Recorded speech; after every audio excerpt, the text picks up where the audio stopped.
Hey everybody, hey guys. Today, like usually every 2 weeks, I want to go over the DPS rankings, or you can call it a DPS tier list for TOGC.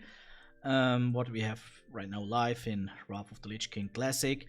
For sure, now we are already, it's a good question, 9 weeks or 10 weeks into the raid. So not a lot of things are changing anymore. You know what is usually happening now.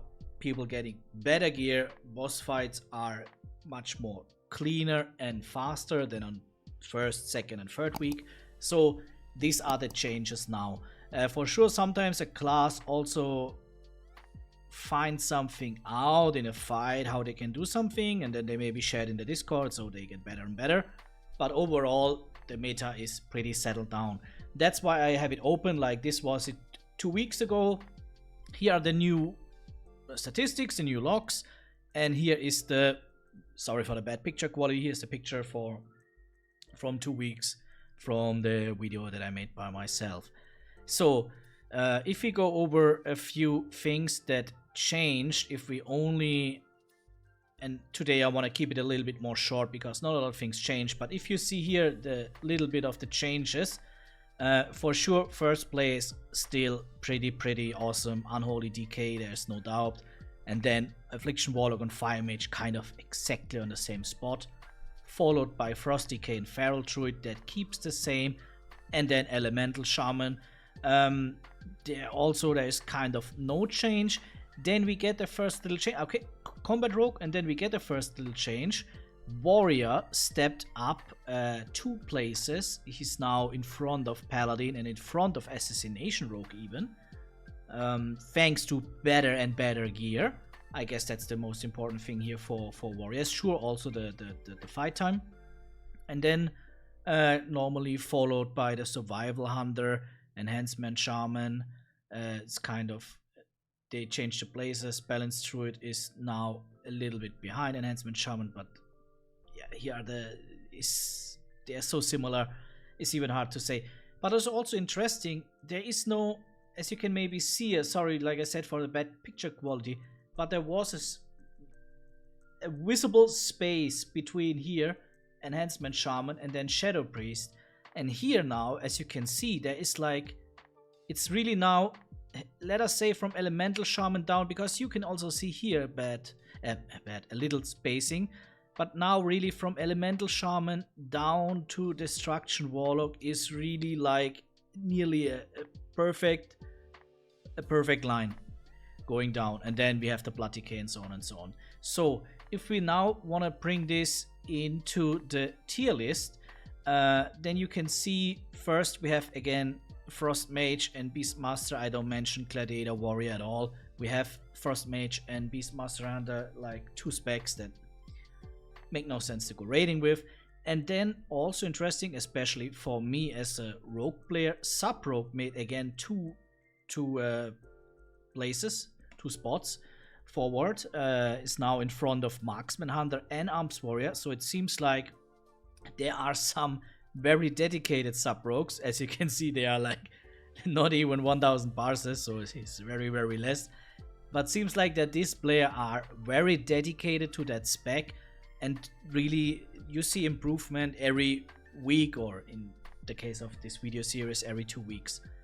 Then Blood Decay is pretty ahead of those on the F and C tier, but still there is a big gap to the next one, that is Destruction Warlock. And what is also maybe interesting, that now that we start here with Destruction Warlock, the gap from Destruction Warlock to Frost Decay is less than the gap from Frost Decay to Fire Mage. That is also something interesting. So now we have the Destruction Warlock followed by Demo Warlock, so also Arcane Mage made a little spot forward. I guess here is especially important the faster kill times of the bosses. Shadow Priest, like it was, Balanced Druid loses a place to Enhancement Shaman, but they are so tight. And then we have the Survival Hunter, like you see here. I don't know if it's now even fine to have here a difference, but you need to make a difference where it's starting B, we're starting A. So I think I keep it like that. But now we have on the bottom of the A tier list, but again, here in that case, bottom means nothing bad.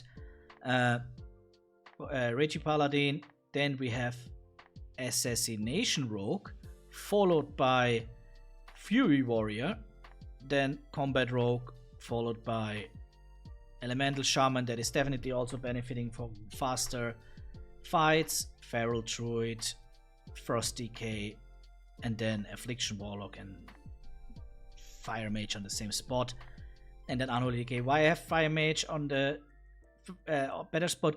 Also because, as you can see, it's the with a big difference most played spec. What does that mean? That usually also means that it's not hard to play. A lot of people playing it, and a lot of people have bringing these good numbers on the table.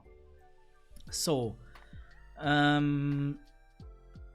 yeah, I think what is here interesting, as you can see also, and that's why I would call it's sad to make here differences between S and B tier, because all of these specs, starting from Unholy DK going down to Destruction Warlock, but Destruction Warlock, to be honest, with Demo Warlock and Affliction Warlock makes not a lot of sense to play, but if you're dedicated to the spec, why not? All these specs are very good. That means the game is awesomely balanced, and now that we have Retribution Paladin and Fury Warrior also in the middle of the pack from the good specs, I really would say the game is kind of perfectly balanced, because every class has a spec minimum into the B tier. So every class is playable, every class has a very good spec, and you can also see this here in the numbers of the parsers. Sure, the first 3 are most played, followed by now Warrior. Warrior is now loved, and you see also a lot of Retribution Paladins, Hunters, but sure, these first 3 are the most played ones. There's Druid, Balanced Druid. To be honest, I'm wondering about it. Doesn't matter. So first 3 and Balanced Druid. There's a little gap to the other ones, but if you really compare these numbers, maybe put this away, because Fire Mage with close to 500k is crazy. But you can see here from 307k to Demo Warlock 219. So what is here the lowest? 155. Assassination Rogue 59. Yeah, so it's so close together. So all these classes are showing up. Yeah, like I said, Arcane Mage here with Fire Mage so strong. Who wants to play Arcane Mage? Very less people. Destruction Warlock, like I mentioned, makes not a lot of sense. Blood DK when you have Unholy and Frost DK. So yeah, and then Marksman Hunter from the bad specs, that definitely the most played one here. As you can see, some dedicated Arms Warrior player and so on and so on. But overall, the meta is pretty settled down. You could also argue to put Unholy DK into the S+ tier, then followed by Mage, Fire Mage and Affliction Warlock in S tier, and then you can put all this here together in a very big A tier. That would be also possible, but at the end it's more like how you prefer to make a tier list.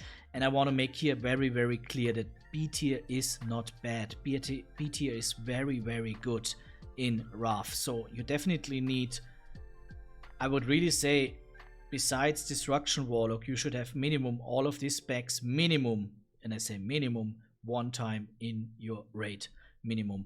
And then the A tier is maybe the tier list, the tier where you start to have maybe 2, and the S tier is 3, 4, 5, whatever you want, whatever, if you go to try to speed run or whatever, or that you have a very easy time into the raid. So overall, game is super good balanced, awesome time if you like a balanced meta. Sure, we have with Unholy DK King on the top, followed by Fire Mage and Affliction Warlock, but as you can see here, from there down to Destruction Warlock is so well balanced. The game is that's a very positive thing about Wrath. That's it for today, guys. See you in 2 weeks. Like I said, I wanted to keep it short. It got again like 10 minutes. Maybe you don't want to watch the whole video. It is how it is. Like and subscribe. See you in 2 weeks, and then hopefully if nothing changes a lot, then definitely we make it shorter this time. See you. Bye bye.